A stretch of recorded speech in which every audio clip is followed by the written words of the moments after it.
വടക്ക് കിഴക്കൻ ചൈനയിൽ കടുത്ത തണുപ്പ് അനുഭവപ്പെടുന്ന ഒരു പ്രദേശം. പുറത്തുനിന്ന് നോക്കിയാൽ ഉപേക്ഷിക്കപ്പെട്ട ഒരു പഴയ സൈനിക ക്യാമ്പ് പോലെ.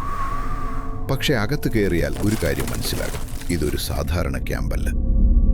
ലോകം പതിറ്റാണ്ടുകളോളം മറച്ചുവെച്ച ഒരു ഭീകര രഹസ്യത്തിന്റെ കേന്ദ്രമാണിത്. ഇവിടെ ശാസ്ത്രം മനുഷ്യനെ രക്ഷിക്കാനല്ല ഉപയോഗിച്ചിരുന്നത്, മറിച്ച് അതിഭീകരമായ പരീക്ഷണങ്ങൾ നടത്താനായിരുന്നു മനുഷ്യ ശരീരങ്ങളെ തന്നെ ഉപയോഗിച്ചത്. പുരുഷന്മാർ, സ്ത്രീകൾ, കുട്ടികൾ, പ്രായഭേദമില്ലാതെ എണ്ണമറ്റ നിരപരാധികളായ ആളുകളെ അവർ പലതരത്തിലുള്ള പരീക്ഷണങ്ങൾക്ക് വിധേയരാക്കി. ഇതാണ് യൂണിറ്റ് 731, ജപ്പാന്റെ രഹസ്യമരണ ലാബ്. 1930. ജപ്പാൻ ഏഷ്യയിൽ ഒരു വലിയ ശക്തിയായി മാറാൻ ശ്രമിക്കുന്ന സമയം. ആ കാലത്താണ് ചൈനയിലെ ഹാർബിൻ നഗരത്തിന് സമീപം ജപ്പാൻ സൈന്യം ഒരു രഹസ്യ യൂണിറ്റ് ആരംഭിക്കുന്നത്. പുറത്തവർ പറഞ്ഞ പേര് വെള്ളം ശുദ്ധീകരിക്കുന്ന വകുപ്പ്. പക്ഷേ അത് വെറും ഒരു മറപേരായിരുന്നു. ഉയർന്ന മതിലുകൾക്കും മുള്ളുവേലികൾക്കും അകത്ത് നടന്നത് മറ്റൊന്നായിരുന്നു.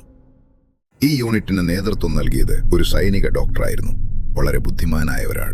പക്ഷെ അതിനൊപ്പം അപകടകരമായ ചിന്തകളും.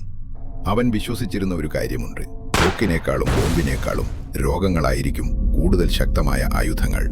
പരീക്ഷണങ്ങൾക്കായി ഇവിടെ കൊണ്ടുവന്നത് സാധാരണ ജനങ്ങളെയാണ്. ചൈനയിലെ പല സ്ഥലങ്ങളിൽ നിന്ന് പിടികൂടിയ പാവങ്ങൾ. ഇവരെയൊക്കെ പേരുകളാലല്ല, നമ്പറുകളാലാണ് അവിടെ തിരിച്ചറിഞ്ഞത്. അവരെ അവിടെ വിളിച്ചിരുന്നത് മരുത എന്നാണ്, അർത്ഥം മരക്കട്ട. 1945 ഓഗസ്റ്റ് മാസം സോവിയറ്റ് സൈന്യം ഹാർബിൻ പ്രദേശത്തേക്ക് അടുത്തെത്തുമ്പോൾ യൂണിറ്റ് 731 ക്യാമ്പിനുള്ളിൽ 14 വയസ്സുള്ള ഒരു ബാലൻ ഒരു ജോലി നൽകി. ഒരു ദിവസം അപ്രതീക്ഷിതമായി അവൻ ക്യാമ്പിനുള്ളിലെ ഒരു മുറിയിലേക്ക് കയറി. അവിടെ ഗ്ലാസ് ജാറുകളിൽ മനുഷ്യതലകളും കൈകളും മറ്റ് അവയവങ്ങളും. അവിടെ അവൻ കണ്ട ഒരു കാഴ്ച ഇന്നും അവനെ വല്ലാതെ അസ്വസ്ഥനാക്കുന്നു. ഗർഭിണിയായ ഒരു സ്ത്രീ, വയർ തുറന്ന നിലയിൽ, കുഞ്ഞ് പുറത്തേക്ക് കാണുന്ന അവസ്ഥ. ആ സംഭവങ്ങളെക്കുറിച്ച് വർഷങ്ങളോളം അവൻ മിണ്ടിയില്ല. യുദ്ധം അവസാനിക്കുമെന്ന് ഉറപ്പായ സമയത്ത് ഈ ലാബിൽ നടന്നതിന്റെ എല്ലാ അടയാളങ്ങളും ഇല്ലാതാക്കാൻ തീരുമാനിച്ചു. ക്യാമ്പിലെ കെട്ടിടങ്ങൾ തകർത്തു. രേഖകളും ഗവേഷണ വിവരങ്ങളും കൂട്ടത്തോടെ കത്തിച്ചു.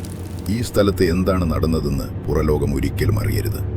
ഇന്ന് യൂണിറ്റ് ഒരു ഉപേക്ഷിക്കപ്പെട്ട സ്ഥലമായി മാത്രം നിൽക്കുന്നു. പക്ഷേ അവിടെ നടന്ന കാര്യങ്ങൾ ഇന്നും നമ്മൾക്ക് ഒരു മുന്നറിയിപ്പാണ്. മനുഷ്യത്വമില്ലാത്ത ശാസ്ത്രം ലോകത്തുണ്ടാകാവുന്ന ഏറ്റവും അപകടകരമായ ആയുധമാണ്.